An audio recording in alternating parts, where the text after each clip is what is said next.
ಮಾತು ಕೊಟ್ಟಂತೆ ಎಲ್ಲ ಯೋಜನೆಗಳನ್ನು ಜಾರಿ ಕೊಟ್ಟಿದ್ದೀವಿ, ನುಡಿದಂತೆ ನಡೆದಿದ್ದೀವಿ, ಅಭಿವೃದ್ಧಿ ಕೆಲಸಗಳನ್ನು ಕೂಡ ಮಾಡ್ತೇವೆ. ಈಗ ನಾನು 94ನಲ್ಲಿ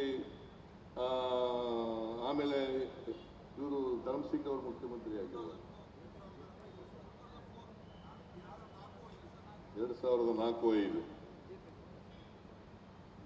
ಪ್ರತಿ ಜಿಲ್ಲೆಗಳಲ್ಲಿ ಒಂದು ಮೆಡಿಕಲ್ ಕಾಲೇಜ್ ಮಾಡ್ತೀವಿ ಅಂತ ಹೇಳಿದ್ರು.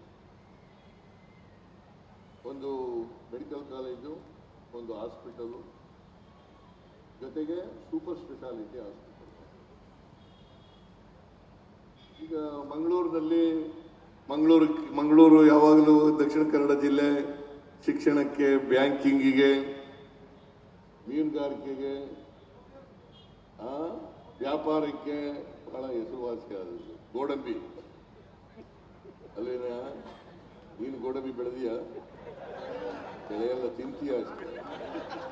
ತಿಂತೀಯ ನೀನು ಅಷ್ಟೇ, ತಿನ್ನಲ್ವಾ? ಫ್ಯಾಕ್ಟ್ರಿ ಇಟ್ಕೊಂಡಿದ್ಯಾ? Very good. ಫ್ಯಾಕ್ಟ್ರಿ ಇಟ್ಕೊಂಡಿದ್ದಾರೆ, ಬೆಳೆಯೋದಿಲ್ಲ, ಫ್ಯಾಕ್ಟ್ರಿ ಇಟ್ಕೊಂಡಿದ್ದಾರೆ, ವ್ಯಾಪಾರ. ಅದಕ್ಕೆ ನೀವು ವ್ಯಾಪಾರ ಮಾಡ್ಕೊಂಡೆ MLA ಆಗಿರೋದು. ನನಗೆ ರೈ ಅವರು ಗಂಟು ಬಿದ್ದುಬಿಟ್ರು, ನನಗೆ ಏನೂ ಬೇಡ ಸರ್, ಒಂದು ಮೆಡಿಕಲ್ ಕಾಲೇಜ್ ಮಾಡಿಕೊಟ್ಬಿಡಿ ಅಂತ.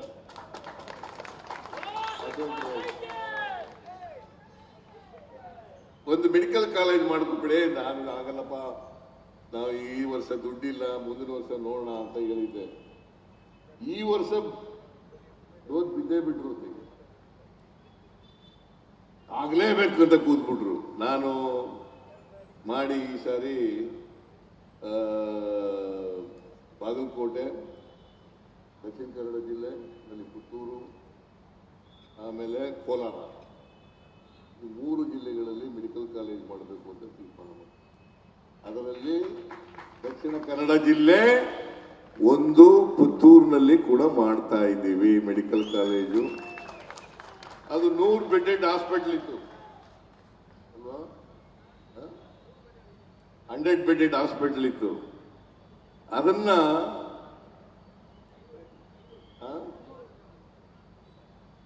ಈಗ ಮೊದಲು 500 ಬೆಡ್ ಮಾಡಬೇಕು ಅಂತ ಇದ್ದೀವಿ. ಮೊದಲು 250 ಮಾಡ್ತೀನಿ, ಆಮೇಲೆ 250. ಇನ್ನು ಸುಳ್ಳು ಹೇಳ್ಬೇಡ, ಅವೆಲ್ಲ ಇಲ್ಲ. ಈಗ 250 ಮಾಡ್ತೀವಿ, ಆಮೇಲೆ 250 ಮಾಡ್ತೀವಿ. ಯಾಕಂದ್ರೆ ನಾವು ಏನ್ ಮಾತಾಡ್ತೀವಿ ಅದರಂತೆ ನಡ್ಕೋಬೇಕು ಅಲ್ವಾ?